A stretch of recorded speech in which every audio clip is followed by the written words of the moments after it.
Assalamualaikum warahmatullahi wabarakatuh. Alhamdulillah, Masya Allah, Tabarakallah. Hari ini saya Jili ingin menjelaskan tentang berkah di tengah rasa sakit. Jadi buat teman-teman yang mungkin pernah disakitin, entah sama teman, pacar, atau orang terdekat, aku saranin ternyata ada berkah dari datangnya rasa sakit. Karena dari rasa sakit kita belajar apa artinya kita menghargai orang lain yang pernah ada di kehidupan kita. Terus kita juga belajar gimana sih rasanya disakitin sama orang yang kita sayang atau sama orang-orang yang di sekitar kita. Jadi ternyata dari rasa sakit itu banyak keberkahannya loh guys. Kita bisa belajar gimana rasanya disakitin. Kita bisa belajar kalau ternyata kita nggak boleh nyakitin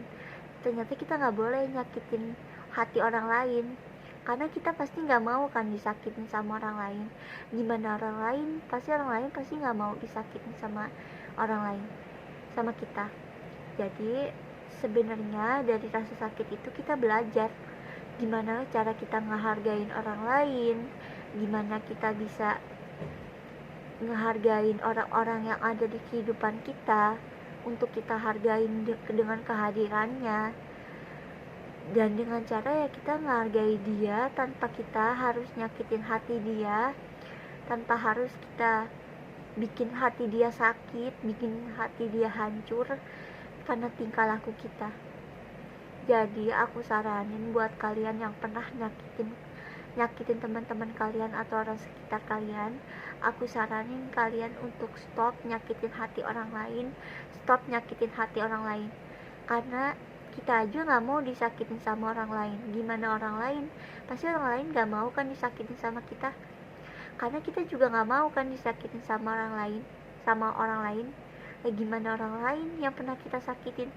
Pasti dia hatinya sakit banget karena kita udah nyakitin hatinya. Jadi buat teman-teman yang mungkin pernah disakitin, entah sama pacar atau teman atau siapapun itu, aku saranin sebenarnya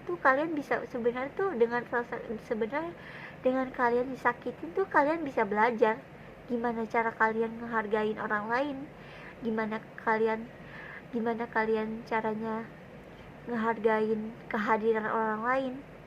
Jadi menurut aku dengan kita yang disakitin sama orang lain, kita tuh bisa belajar, berarti kita nggak boleh nyakitin orang lain, berarti kita nggak boleh bikin hati orang lain tuh sakit. Jadi kalau misalkan kita disakitin, ya berarti kita harus terima kasih sama orang yang pernah nyakitin hati kita. Karena dari orang yang pernah nyakitin kita tuh kita bisa belajar bahwa kita tuh nggak boleh nyakitin hati orang lain, kita tuh nggak boleh bikin kecewa orang lain, karena kita nggak mau dibikin kecewa perasaannya. Gimana orang lain yang pernah kalian sakitin? Pasti dia nggak mau, pasti dia nggak bakal terima karena dirinya telah disakitin sama kalian. Jadi buat teman-teman yang mungkin pernah jadi korban disakitin, aku saranin kalian bilang terima kasih sama orang-orang yang pernah bikin hati kalian hancur, yang pernah bikin hati kalian patah hati, atau yang pernah bikin kalian sedih. Kalian harus terima kasih, karena paling enggak kita belajar gimana cara ngehargain orang lain, gimana caranya kita bisa menghargai kehadiran orang lain tanpa kita harus nyakitin hati orang lain dengan omongan atau dengan tindakan-tindakan kita. Jadi kita tuh harus bisa ngehargain orang lain tanpa harus kita nyakitin hatinya, karena kita pasti nggak mau kan disakitin sama orang lain. Gimana orang lain? Pasti kita nggak mau disakitin sama orang-orang yang kita sayangin. Gimana orang yang pernah kita sakitin? Pasti dia nggak mau dikecewain sama kita.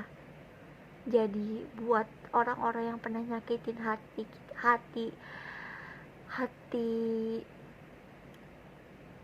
hati teman-teman, kalau misalkan teman-teman pernah jadi korban disakitin atau pernah dibikin hancur hidupnya, kalian tuh harus terima kasih sama orang-orang yang pernah bikin hati kalian sakit, hati kalian mungkin hancur berkeping-keping. Kalian tuh harus terima kasih, karena dari orang yang pernah nyakitin kalian tuh kalian belajar. Berarti kita ke depannya harus lebih ngehargain orang lain, dan kita harus belajar mengerti perasaan orang lain tanpa harus kita nyakitin hati orang lain. Jadi ingat ya teman-teman, sekian penjelasan dari aku. Semoga videonya bermanfaat. Jangan lupa untuk di like, di komen, di share, di subscribe. Terus jangan lupa aktifkan lonceng notifikasinya biar kalian gak ketinggalan kalau misalkan aku upload video baru. Oh iya, jangan lupa share video ini sebanyak-banyaknya ke teman kalian, supaya teman kalian bisa dapat ilmu yang bermanfaat dari video-video terbaru, dari video-video aku. Terus jangan lupa follow akun sosial media aku yang udah aku cantumin di description box. Aku akhiri dengan salam. Wassalamualaikum warahmatullahi wabarakatuh. Oh iya, biar kalian gak ketinggalan video kalau aku upload video baru, gampang caranya. Yang pertama, kalian jangan lupa untuk subscribe channel YouTube aku. Kalian cari channel YouTube aku, terus kalian subscribe, kalian aktifkan lonceng notifikasinya, terus share video ini sebanyak-banyaknya ke teman kalian. Aku akhiri dengan salam. Wassalamualaikum warahmatullahi wabarakatuh. Bye bye guys, see you next time to my video. Bye bye.